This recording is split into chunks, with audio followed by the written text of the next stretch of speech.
The once-and-future CEO, Bob Iger, has been called back to Disney amidst a crisis of capital due to short-sighted corporate mentality, cultural upheaval in the wake of recent global challenges, and an unsettling dearth of creativity within Disney's hallowed, or should I say hollowed, halls. Some are quick to blame the global infection for all of these troubles, but these people have clearly never read the story of the ant and the grasshopper. Disney is just one of many companies that have gotten into a bad habit of being the grasshopper, never running their company with any concern for the future, no value placed on maintaining a legacy that can instill security and pride for decades to come. And yes, I said Disney is one of many in this situation. The corporate mentality is just as massive an epidemic as any other. Even before the existential global crisis reared its ugly head, the entertainment industry had been making headline after headline due to their mishandling of Star Trek, the situation with Star Wars, and the undeniable controversy surrounding Doctor Who. You can't help but wonder how these companies end up in these wholly avoidable creative quagmires. Powerful studios with almost endless cash in their reserves, so they say, access to what the industry considers top-tier creative talent, franchises that have printed money for decades, and yet now they couldn't make a crowd-pleasing decision if their lives depended on it. Some have speculated the old adage, know your audience, has been replaced with reject your audience. And while it certainly hasn't helped hearing for years from Hollywood the illogical mantra that fans are horrible and the worst and should be ignored, the very fact these companies have adopted that strategy is the trail of breadcrumbs that can lead us to the reason they are setting their own houses on fire. That is typical. From where we're sitting, fans remember the letter-writing campaign that netted Star Trek a third season, staving off its cancellation and giving it a second life in syndication, eventually compelling the relaunch of the franchise with Star Trek the Motion Picture. We kept the fires burning for Star Wars during a 16-year spell without movies by buying books and video games. Doctor Who magazine never missed an issue for almost 20 years without any TV series to back it up. And yet here we are, watching Disney begin to flounder despite being the biggest studio in history, seeing the ripples in the water of the very real possibility that CBS could sell Star Trek wholesale to save itself. Never spend more for an acquisition than you have to. And if the numbers are any indication, the second cancellation of Doctor Who in its 57-year history in the near future. What are you doing?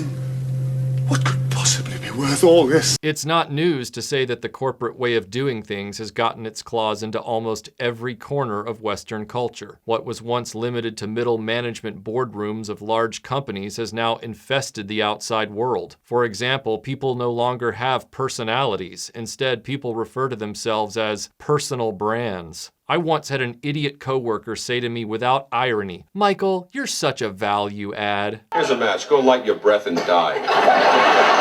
I stared at her blankly for about 5 seconds, and she realized what a hopeless corporate automaton she'd become. But that's the kind of person that thrives in a corporate culture. The person who is more about perception than reality, more about buzzwords than substantive comments. The person with no real skills but knows how to posture and position themselves. If you need proof, look no further than the Game of Thrones producers Benioff and Weiss. They publicly admitted they had no idea how to make a TV series and just talked their way into the job. They probably wore the right clothes, had the right haircuts, and used all the right corporate buzzwords, and that was all it took for the chowder-headed executives to give them a series. I spent 12 years in corporations. One was a publicly traded Fortune 50 company. The next one was a privately held corporation. Both were over a century old and had long forgotten their humble roots. And both companies were in totally different industries from one another. Yet, if I closed my eyes in meetings and just listened, I wouldn't have been able to tell which company I was working for. Because the corporate mentality is based on the idea that there is one way to be, and you can apply it to any industry as a model for success.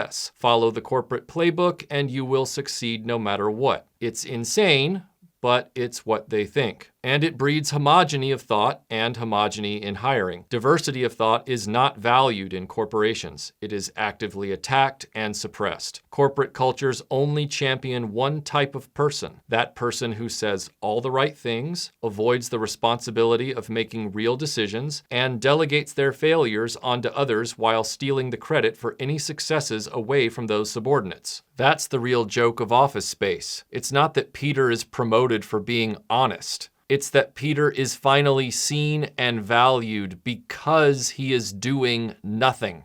That's just a straight shooter with upper management written all over him. Yeah. As a subordinate, you are not there to make any decisions. You are there to be the patsy for any decisions they make that go awry. And you are there to do all the work on every decision, good or bad. Everything is a spreadsheet or a PowerPoint in their world. Last year, they contributed less than a quarter of what we gained from one new tax accounting procedure I got the government to approve. Everything in their mind can be determined with metrics. Would you be satisfied to measure your life's work by how much you raised the dividend? Creativity is not just something they fundamentally don't understand. True creativity is something they actively combat. Creativity is always a risk, like any art or science. Corporate think is about avoiding risk at all costs. In their world, risk is bad. Well, that's my job. That's my responsibility. To plug every profit leak. Never ever take that path unless you know without a doubt that you can pin its potential failure on someone else, be it your subordinates in the office or even your own customers. Why don't you leave your camera, go to the front desk and off? These legacy companies will spout all day how the long-dead founder of their company took a risk and made a fortune, and how risk-taking is baked into the DNA of their company culture. But that's all empty lip service. The word corporate is part of the word incorporate, and that's the hard truth. These companies have long since become infested with corporate cronies that do not know how to invent or risk. They only know how to spend money and acquire. We don't create. We don't build anything. These types of people have taken over every industry through mergers, acquisitions, buyouts, and hostile takeovers. And that includes the film industry. To the corporate mind, everything is merely an asset, a widget, a line item in your inventory that has a measurable cash potential. So they've deemed a corporate acquisition as an achievement and executive presence as a skill. For those of you that don't know, executive presence was invented by people without skills so they could have a skill to hold up. But it's quite literally just when corporate people decide they're comfortable visualizing a specific coworker standing next to rich executives at their company. And when you sit in these meetings, corporate soldiers always start with the same question. What do we have that we can go out there with? They never ask the question, what can we invent that we can go out there with? The corporate leader is not an innovator. They are not a creator. If they don't have something, their tactic is always the same no matter what the industry. Buy it. How did you get the house back from the bank? I bought the bank. Buy another company. Buy the rights to that product or service. Take it and assimilate it into the corporate collective. Which brings us back around to how they could possibly paint Star Trek, Star Wars, and Doctor Who into the creative corners they sit in right now. Painted yourself in a corner, huh? How do I get out of here? I don't know. I did the same thing down here. Damn. Because corporations aren't about coming up with new ideas. Corporate culture is about exploiting old ideas created by someone else that sit in their inventory and using them until they are threadbare, then going out and buying other ideas they didn't create. That's it, I'm out of here. And I'm taking my show with me. We own the show.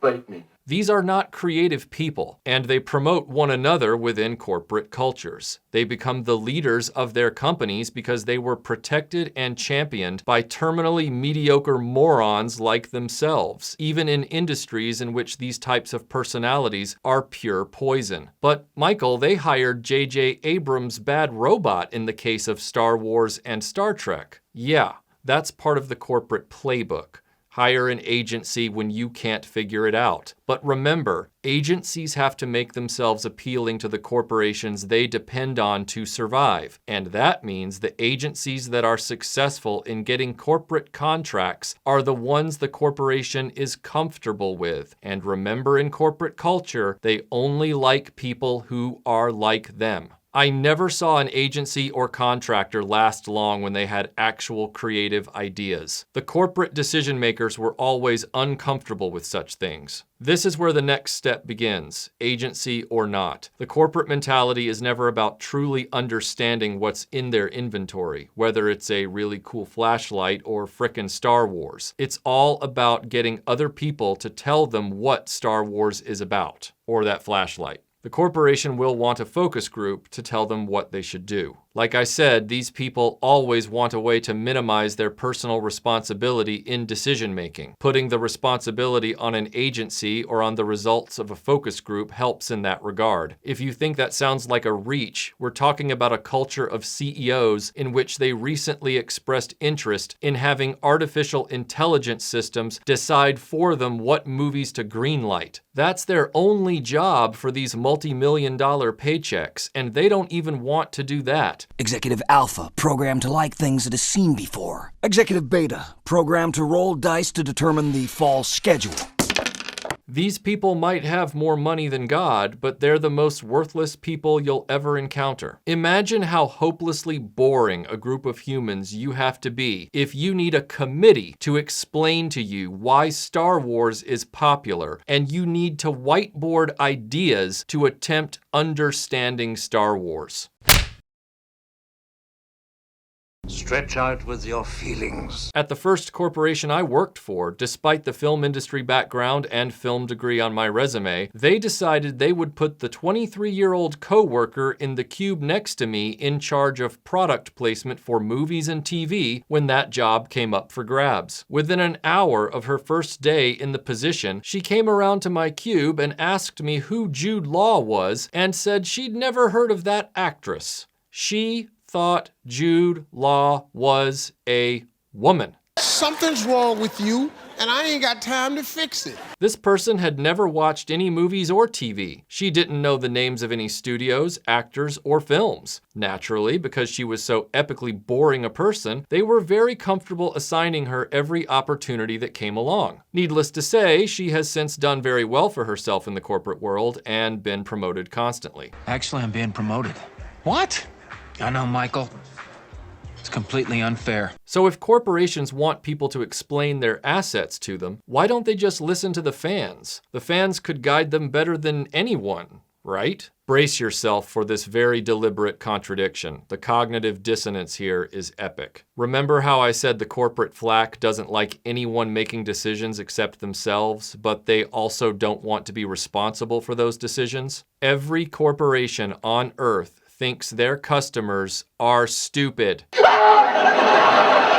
The last thing they intend to do is give their customers any credibility. I can't tell you how many meetings I've been in, across two major industries, mind you, where the fearless leaders are just ranting about how stupid the customers are and how they should be disregarded at every turn. How the customer doesn't know what they want and the corporation has to teach them what they want. Supreme arrogance. Are you starting to see how this mentality is acutely incompatible with the entertainment industry and how this leads to the position in Hollywood that the studios should never listen to the fans, and how this mentality finally became so brazenly overconfident around 2016, studios forgot to keep their trash talking in the meeting rooms and started publicly insulting their customers on TV and social media? That's the end game for the hubris of business cultures that believe they are too big to ever fail. The corporate mind does not take risks on new material and new ideas. So few, if any, original films are being made these days under a corporately conquered Hollywood. The corporate mentality does not give customers any credibility, so fan bases are almost completely shut out of the dialogue when franchises are being steered into icebergs by the studios. Now mix that with the self-aggrandizing yet skillless nature of those who succeed in corporate environments, and you begin to see how and why they always want to change everything about a successful property when they take it over. They always fail to recognize the reasons the property has been successful for decades, and they consistently reject the fan base that kept it successful. The fact that corporate types have to have focus groups and agencies to tell them why properties like Star Trek and Star Wars are popular is the smoking gun for how hopelessly talentless and dull these half-wits really are in the meeting rooms of the entertainment industry. They want to take maximum credit for that franchise they didn't create, and that means changing it in their image to something they are comfortable with and understand. And because corporations are all populated with the same types of people who all value the same things, movies become more and more homogenized right alongside the corporate workforces, thus destroying their uniqueness with audiences and shattering the traits that made them successful for years on end. Franchises lose their identities because the terminally boring people in corporations only see one way to make a story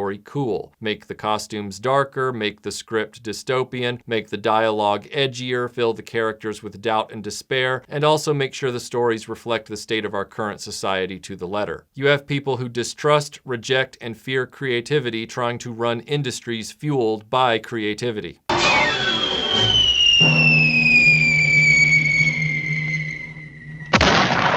And so, over the past 10 years, we've watched the tentpole properties like Star Trek and Star Wars and Doctor Who begin to crack at the foundations, and now they're crumbling rapidly. So let's quickly recap.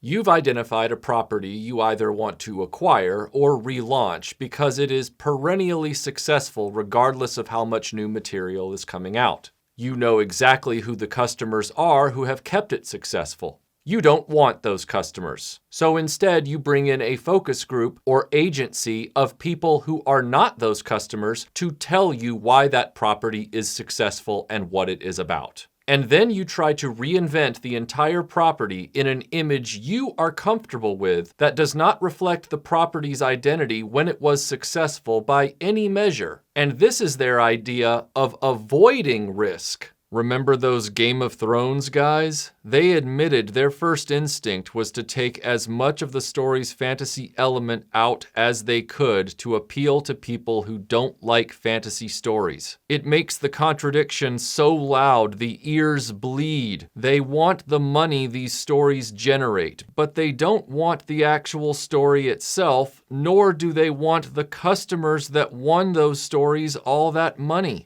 Instead of making something new where the customer had not yet been identified, they took something where the customer was already identified and said, "We don't want those customers." Sequences of events like this generally play out once a company has become a hopeless corporate monster, when their mentality is more about acquiring than innovating.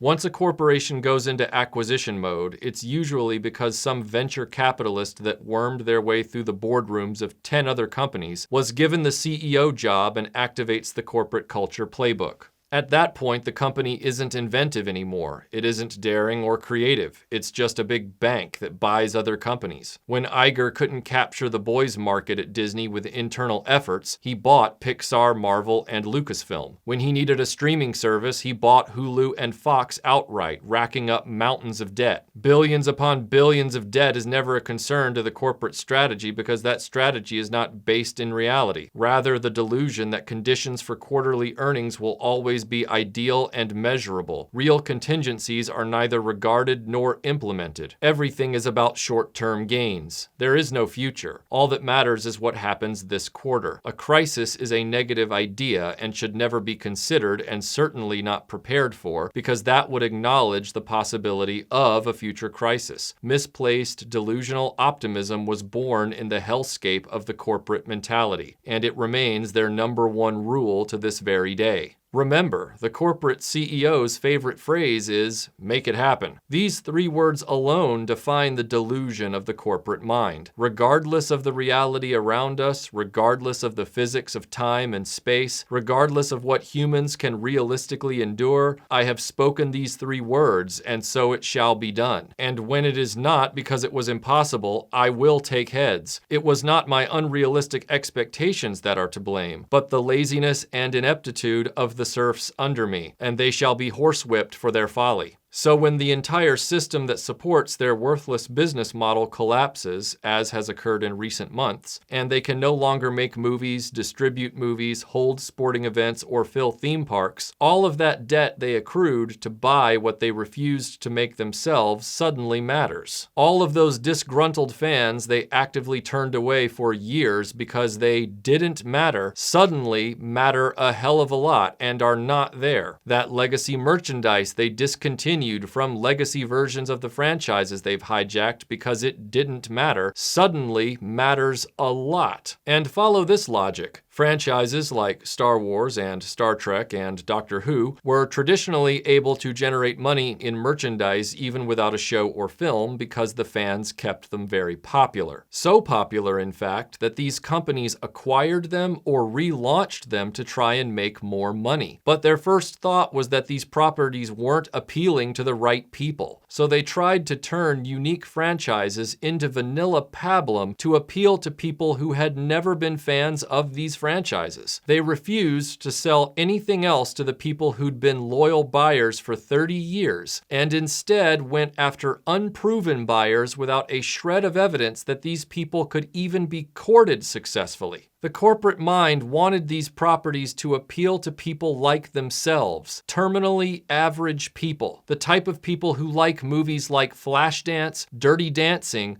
Titanic, and The Notebook. You know, movies that have zero merchandising presence after they leave theaters. Movies whose fans are so fickle they just move on to the next fad movie a few years later and do not keep these films relevant in pop culture. They wanted standout, unique franchises to appeal to people who have never liked out-of-the-ordinary stories. A culture based on risk aversion, walked away from its paying customers with its most important properties and tried to sell them to people that historically do not care. Good customers are as rare as latinum. Treasure them. The one time risk aversion would have served them well, they prioritized their corporate mentality, what made them comfortable, over what would have made them money. And as I said earlier, they didn't make that move without having a plan on where to dump the blame. In this case, their strategy was, if this doesn't work, blame the fans. Blame the people we very openly rejected as part of our strategy. That's like saying the Super Bowl didn't make any money because those science nerds didn't show up. That's the definition of not being able to get out of your own way. And now all of their assumptions and all of their misplaced confidence have gone up in smoke with the global lockdown. They know that all of those franchises they've gutted in recent years are going to be doubly disastrous for their bottom line as they try to crawl back from the bottom. But here's the thing. There's no playbook for this. There's no PowerPoint or spreadsheet that's going to solve this crisis for corporate culture in the entertainment industry. The studios must cease huge acquisition expenditures. While this looks good on Wall Street for short-term share prices, it has put these studios in dire straits fiscally. Those quarterly earnings they depended on to keep them solvent in the face of massive debt are literally not there anymore. They've lost the core focus of their businesses, and it's time they find them again and sell off the excess baggage. Here's the law. If you have a company and it can't explain in one sentence what it does, it's illegal. Wall Street loves to reward shareholders who strip their companies down to a skeleton crew. The more ill-equipped and dysfunctional a company becomes, the more Wall Street seems to like it, because the short-term profits are all they care about. When you're a retail supplier and you win a retailer's Distributor of the Year award 3 years in a row, that's also called bankruptcy. My point is, chasing the wants of Wall Street is a guaranteed path to the bottom. Fairy dust. Bold moves that don't exist in any playbook will be the only way to get things back on track, because the franchises they've beached were brought into existence with bold moves, not risk-averse corporate reflexes. That's right, a system that has absolutely no desire to be bold or take risks must be bold and take risks to survive.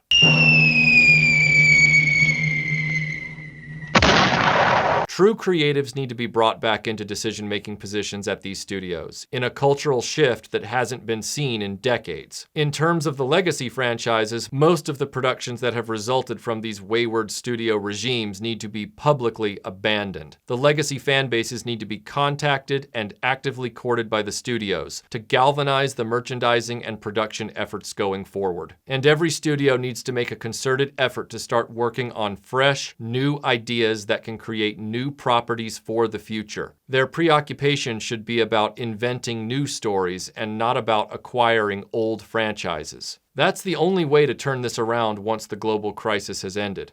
Stop growing and you die. Turn your back on experimentation and planning for tomorrow because they don't contribute to dividends today and you won't have a tomorrow. But I doubt they'll do any such thing. In all likelihood, they'll probably just throw the tattered corporate playbook on the desk again and tell all their employees that these tired, ineffective tactics have to yield miraculous financial results and fast. Then the CEO will say, "Make it happen."